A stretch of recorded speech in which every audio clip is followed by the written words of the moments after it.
Well, firstly, Paul, must be great buzz around the squad after the 4-1 win against Margate and extending our unbeaten league run to 13 games. Yeah, I thought the performance Saturday was one of the performances of the season against a strong Margate side as well. You know, who themselves have been on an extremely good run. Particularly pleased with the goals as well, and the amount of goals we're scoring. We're top scorers in the league now, so that's important. I've got to say, you know, we watched St Albans play Whitehawk. We watched them play Tuesday night, and it's gonna be a tough game. They've only lost 2 games at home in the league. It's away from home they've struggled, so we're certainly going there aware that it's going to be a tough Conference South game. Any key players that stand up for you at St Albans? Well, they've obviously got the front two. I mean, Charlie McDonald's a league footballer who scored 4 goals on Saturday, and we know everything about Louis Theophanis. Lee Chappell has always been a good Conference South player and has got a bullet of a long throw. And then they brought the 2 wide boys in as well, Gibson and Anderson. So, you know, Corcoran can pass the ball in midfield. I think I'm running through their whole team there, but you know and I know that on our day we'll be competitive, and a waypoint can be a good point as well, still in this league, and say nothing being taken for granted. What's the team news for Saturday?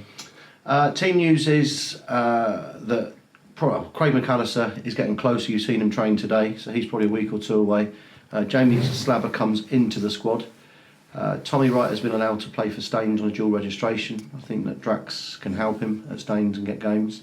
And we lose Dan Wishart for suspension. So, you know, Sean Cooper and Stuart Fleet would come back into the 16. How great is it to have Ryan Burge and Jamie Slabber join the squad? I think it's really important. I made the point that, you know, we felt we lacked depth the last time we got into the playoffs.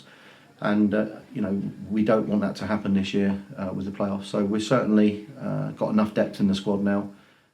All right, how great is it to have Ryan Burge and Jamie Slabber join the squad? Yeah, as I said before, it's very important, the depth of the squad. We got found out 2 years ago when we finished second, and you know, we're just determined not to let that happen again. I think we put so much into this season as a squad and a club that we owe it to ourselves to have enough players, and if that means 1 or 2 you know, not involved in the match day squad, then that'll have to be the case. But I think all the players are buying into that. They want to do well and you know, get into the playoffs. So I think from that perspective, it's a very tight squad, but it has been increased in depth now. So we have got 18, 19 players. A big boost for us that Ebbsfleet slipped up against Havant on Tuesday night. Tom, seriously, I'm not looking at Ebbsfleet yet. They're, you know, rightly so. They're, I think, they're 11 points in front of us. It's a big gap, and what we've got to do is just keep going game by game. Our first priority must be to get into the playoffs and make sure that when we're in the playoffs that we're as strong as we can be. Ebbsfleet have had a brilliant start. They won 13 games, I think, on the trot, and they deserve to be where they're at. We all have spells in the season, but there's over a quarter of the season to go, and it's premature. It really is. It's premature to start thinking about what you can and you can't do. I think the first thing is get yourself in the playoffs, and that's going to require maybe 70 to 72 points in itself. You know, so we've still got enough work to do ourselves to get where we want to get. If it happens that we end up getting close to Ebbsfleet by the end of the season, then great, but that's a conversation maybe with just 3, 4, 5 games to go, not 12, 13. Lastly, it must be great to have Tom Bollerum and Dan Fitchett back to their best after they're out injured not too long ago.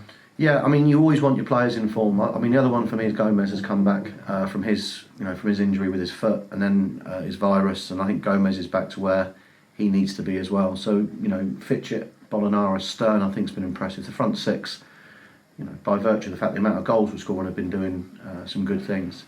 But I think 1 to 11, you can look at the squad at the moment or the team and say, you know, that they're all probably hitting form. But in football, you know, when you're winning, you don't think you can lose, but when you start losing, you don't think you can win. So we need to keep on this run for as long as we possibly can. Paul, thank you very much for talking to SUFCtv, and good luck for Saturday. Lovely, thanks Tom, thank you.